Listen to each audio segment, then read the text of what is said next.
for trends for 2017 and just break down each race, each day, 1, 2, 3, and 4, for you all to have a view. I know everyone, it's not everyone's cup of tea, the trends, but hey, I like to use it. I like to find that, the winners of the trends at decent prices, because they do find the winners. Okay, so keep that in mind when you're using trends for the festival. First of all, I'd like to thank racecaller.com, horseracebase.com, and Racing Post for the data that I've used to put these trends together. Okay, so let's crack on with the festival, day 1. And the first race we're going to have a look at is the main race on day 1, and that's the Champion Hurdle. So there's quite a few strong trends for the Champion Hurdle to break the horses in and down into a few that I fancy, and then I'll look at the trend winner. Now, in the last 10 winners of the Champion Hurdle had been aged 6 and 9. 10 of the last 10 winners had run since Christmas. 8 of the last 10 winners had posted a Racing Post rating of 156 or more last time out. 8 of the last 10 winners had run 2 to 4 times in the season leading up to the festival. And 9 of the last 10 winners were placed in the first 4 in a hurdle race in the previous festival. Now, from those strong trends, I got a short list of 4 horses for the Champion Hurdle. And these are the new one, Yanworth, Limini, Nichols Canyon. Nichols Canyon is probably going to go to stayers, so really it's more down to 3 there. The new one, Yanworth, and Limini to have a think about. So I took a look at the lesser trends, and first one to look at, 7 of the last 10 winners ran in at least 10 hurdle races. The 3 to win without this stat were top 4 in the Supreme or Neptune the year before. 8 of the last 10 winners were 2nd or 3rd season hurdlers, and 7 of the last 10 winners had won last time out. The other 3 had finished in the top 4 in a grade 1 or 2 race. So, from the lesser trends, the stronger trends, I narrowed it down to a dangerous selection and the trends winner. The dangerous selection for me, if supplemented, I believe Limini will be a big, big danger to the trend selection. The only stat to fall down on was that 7 of the last, that lesser trend, 7 of the last 10 winners have run in at least 10 races, or the top 4 in the Supreme and Neptune year before. But Limini was very impressive last year at the festival, winning that new mares race on the Thursday. So for me, I got a feeling that trend with Limini doesn't really matter too much. Willie Mullins has a very strong record in this Champion Hurdle. He's very shrewd, and he knows if the horse is capable to win this race. And I believe if they supplement Limini and it lines up next Tuesday in the Champion Hurdle, Limini will be a big danger to our trends winner. So the overall trends winner fits everything is Yanworth. Christmas Hurdle winner fits every single aspect that when I look at these trends. Currently best price 4 to 1. It's co-favourite. Hasn't been all that impressive this year, this season, but has got the job done and is unbeaten. The 2nd last year to York Hill in the Neptune. And 4th, I believe, was it 2 years ago in the Champion Bumper. So overall, Yanworth fits nice into winning the Champion Hurdle this year. So overview, the trends winner, Yanworth, 4 to 1. The danger, and a big danger, I believe, is Limini, 6 to 1. But if she runs on the Champion Hurdle, that price could be halved. Now the each way selection for each way backers, the new one, 14 to 1, seems good value on the trends. And Nigel Tristan Davis is quietly confident, I really believe, with the new one, listening to him. So the new one may run a very big race in the Champion Hurdle this year. All racing fans would love to see that. And it is good value. The horse, it's a good record at Cheltenham. And everything goes to plan. I can see sneaking into the places. So that's the Champion Hurdle. Let's go on to the Arkle. Only a few strong trends to look at. 9 of the last 10 winners were aged 6 or 7, and only 2 horses in the last 20 years have won being aged over 7 years old. 9 of the previous 10 winners posted a racing post rating of 153 or more in one or both of the last 2 starts, and 10 of the last 10 winners had finished in the first 2 of all the chase starts. So this brings me to the 3 horses that I believe are the strongest. Charbel, Waiting Patiently, and Altior. Waiting Patiently has been now taken out of the festival over the weekend, so we're looking at Charbel and Altior. Now, additional trends to have a consider, to break these down. 8 of the last 10 winners have run in 3 to 5 chases. 9 of the last 10 winners have finished in the first 3 in a grade 1 or 2 race. And 9 of the last 10 winners were officially rated 140 or more over hurdles. And 10 of the previous 10 winners have run in 4 to 13 hurdle races. So, the outside selection for me is Charbel. Good price, 12 to 1 currently, each way value for me. Trend 4 down was the 3 to 5 chases, but it was a very good 5th last year in the Supreme. Second to Altior last time out, and this included quite a number of big mistakes, including at the first.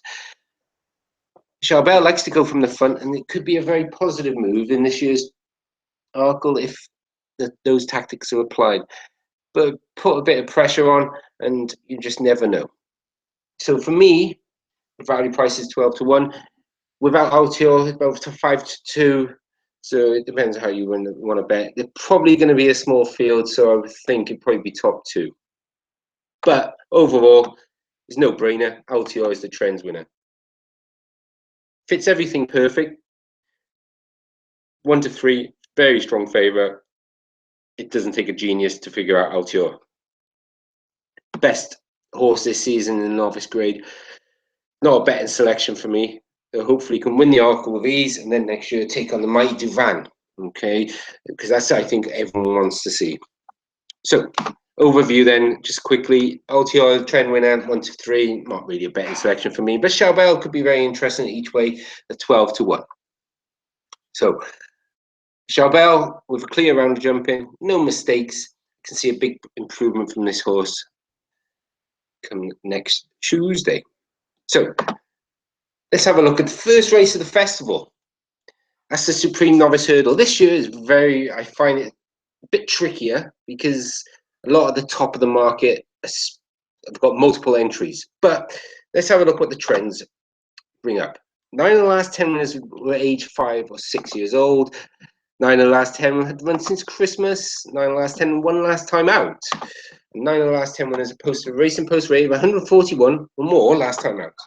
10 of the previous 10 winners had won at least half of their hurdle races at the season leading up to the festival. 10 of the past 10 winners have run 2 to 4 times since August. And 10 of the last 10 winners have finished worse than finished worse than 3rd in all completed hurdles. Bit of a tongue twister, that one, but leading up to the Supreme. And finally, Irish and French bred horses have accounted for the last 9 of the 10 winners. French bred more so in the last few years seem to have the upper hand. So that's something to take into consideration when looking at selections. The 6 horses that fit the trends from the stronger ones for the Supreme are Finian's Oscar, Let's Dance, Mick Jazz, Mount Muse, Neon Wolf, and River Wild. So those are the 6 I'm going to focus on, become an overall trend winner. As I said, it's a very tough trend race to call at present. But other trends I've looked at, 7 of the last 10 winners had won a National Hunt flat race. 10 of this is a bit of a wishy-washy trend, but it gives us a bit of idea to try and break these horses down. 10 of the previous 10 winners had either run in the previous Cheltenham bumper, won at Cheltenham, or were having their first start. So the majority of winners come from the top 6 in the market. Those tend to want to or more have a decent record in the Supreme, so don't be put off by double-figure prices. But this could be a year the trends will be broken from those at the top of the market, the likes of Moonracer. If Moonracer wins, breaks plenty of trends. Melon for Willie Mullins. He's very bullish about this horse, and it was impressive last time out when it won on his debut. And if you watch that race after the finish line, just tanked along, was really hard to pull up. So it could be a bit of a dangerous horse, but you don't know with Mullins horses. They're very unknown. It's like mid last year. But overall, currently on what I'm looking at and the trends, because that's what I'm here for, trends, River Wild. Okay, River Wild for Nicky Henderson fits the majority of all the strong trends for a horse that is definitely going to line up in the Supreme. Currently 14 to 1, very good value. Henderson has a good record in the Supreme, especially with places. So the horse is good each way value if you can get on the 14 to 1, no run and no bet, but it's definitely going to run. It's the only the only race it's entered in all week. Now, if I was looking at others, Neon Wolf overall is the best horse for the Supreme. It's a pity it's going to the Neptune because I believe he could win the Supreme. But Harry Fry has said if the conditions get tested at Cheltenham next week, then Neon Wolf will run in the Supreme instead of the Neptune. So watch this space, wait till the final field, and we'll see from there. Mount Muse, good big price, but again, probably not going to run in the Supreme. Was very impressive last Saturday, and again, I'm assuming Mount Muse ran strong Racing Post rating because I didn't have access to Saturday because it hadn't been produced for the Racing Post ratings when I had a quick look at the rating for Mount Muse, but one very impressive on Saturday. Okay, so big price, but I can't see it running. Neon Wolf, River Wild are the two the trendsetters. Now, one horse that's been on my radar for a little while, this Let's Dance for Willie Mullins. This horse is now being declared to run in the Supreme today, so that could be very, very key. And I just can big price at the moment. So Let's Dance probably will get backed in once other horses get out. I can see Let's Dance, River Wild getting close to single figure odds. Okay, so no runner, no bet. Get yourselves on 14 to 1 River Wild.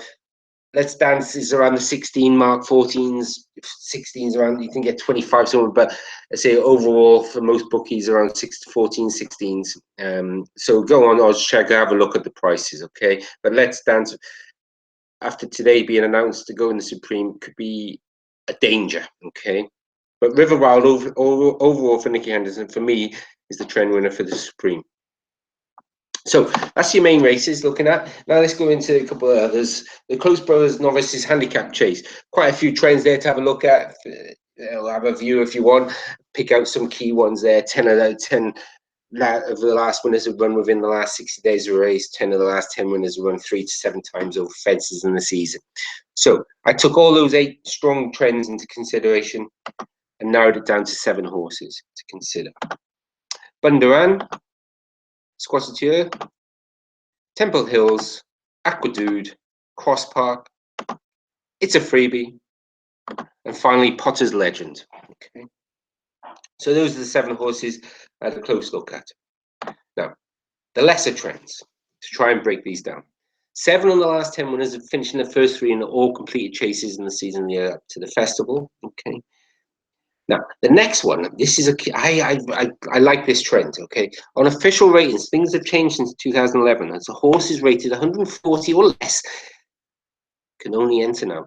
Since 2011, with this in mind, horses rated 137 or more have won 5 races and filled 15 of the 20 places. For me, that is a key recent trend, okay? And that helped me narrow down to 2 nice prices for this handicap chase. Bundoran and Temple Hills are the trends winner when looking at this race currently. It's always been a bit of a tricky one to find a trend winner, though these two, look decent value and worthy of a small bet. Don't get carried away. It's not a race to get crazy on. Bundoran 33 to 1, definitely going in the race, and I believe that's great each way value. Temple Hills currently 33 to 1, I believe. It was Ladbrokes when I had a look yesterday, but I say most bookies are going around 16 to 1 to 20 to 1. So, but on the day, if Temple goes, it looks really strong overall, and I would, wouldn't put you off for a small little wager on Temple Hills. Bundoran each way, definitely. I say again, once the final field is announced, I'll delve into it more. Okay.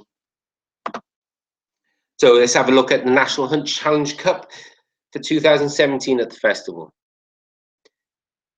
Just pick out a couple there again. 10 out of 10 have been placed in the first two on the last chase out, or ran in the graded chase last time out. 10 of the previous 10 winners have run 3 to 11 chases, and there's other trends there to have a think about. But from those 6 strong trends, I narrowed it down to 8 horses. The Genie in a Bottle, I believe it's currently the market leader. Arpege de Laine, Big Bad John, Dancing Shadow, Flintham, Kero, Marinero, and Premium Bond. Those are the 8 that I wanted to look into a bit more detail, and what I looked at with trainer trends. So 3 of the 4 winners that were trained by the Irish in the last 10 years had run in the Tobez Novice Chase. None of those fit that category. But from the British trained winners, 5 of the 7 winners had won or placed in a Newbury Chase over 2 miles, 4 furlongs or more. And that, for me, was the one that got me thinking and thought, right, that's the horse I'm looking at. If the trainers to show Paul shown in this race, that would have to be Paul Nicholls, who hasn't really fired in this race over the years. And again, the trainers to show well in this race: Alan King, Gordon Elliott, Willie Mullins, and Nigel Tristan Davis. So taking all that into consideration, got a couple of outsiders I fancy. That's Kero Marinero. These are trend outsiders, fit all the strong trends, and overall the prices look to be the best value. The one that really interests me more is Kero for Alan King. Best price currently on 40 to 1. It was on my radar a few weeks ago when I had a quick look at this race, and even more so now. And as long as it lines up in the field, I think Kero is very good value at 40 to 1, and no run and no bet. It's worth an each way. Small play again. It's not a race to be massive, getting carried away with. But Marinero 25s could also be a very good selection, a shrewd selection there for the Irish Raider. Now, the overall winner, I believe, is Big Bad John. Fits everything, fits it good, and that Newbury race came second to First Crack and has won at Newbury. These are key races, okay, coming into this race. So that, for Rebecca Curtis, that horse, I believe, could have a big performance. And if it ran anything like last time out, I believe Big Bad John will have a big chance to win. And currently best odds 16 to 1 is a very good price. As long as he lines up in the field, I believe Big Bad John will have a good race, and overall, for me, is the trends winner and looks a decent bet on day one. Okay, so other races continue. That's all the main races I've had a look at and narrowed it down. The mares, a lot of stats are based on around Crevega, so I'll look at that a bit closer to the time when the final fields have been announced. The Ultima is a good race for trends in past, so I will definitely look into this a bit more. 102 horses at the moment, I believe, on the card at Racing Post, and I was here, there, and everywhere, and juggling things, juggling this, juggling that for the trends. But I came down with a short list, and one of the trends, so I just need to have a bit more think when the final fields are announced with the Ultima handicap there on day one. But let's have a look at other stats to consider on day one of the festival. Trainer stats: John Joe O'Neill. You'll be profit level stakes of 49 points if you just backed his on day one. Okay, so that's something to take into consideration. So have a look at those trends or the stats for the trainers there. And last time out performance. If you look at that, day one, winning last time out, it's a big positive for me. Okay, especially on day one. The other days I looked at this, it wasn't as strong as day one. But you could be in profit from 462 bets, only at 23.39 points, but it's profit. And the win percentage, 12.77%. So when you're looking at the horses, tell you, winning last time out is key aspect, I believe. Okay, for the majority of the races on day one. Okay, so that's really the breakdown on day one for the trends. I hope you enjoyed viewing, and please, I will continue to post up on day 2, 3, and 4, and I will be sending a newsletter next week. More details about that at the end of day 4 when I've posted that up. If you wish to receive my newsletter, It's all free and there's no charges. I just like to give the data out and try and find some decent winners for you all. All right, so enjoy day one and have a look around for free bets. Plenty out there. Bookies offer plenty of free bets. Get yourselves free bets to get punting on day one. You know, and have fun. That's the main thing in this game, is having fun. All right. Speak to you soon. Take care. Bye-bye.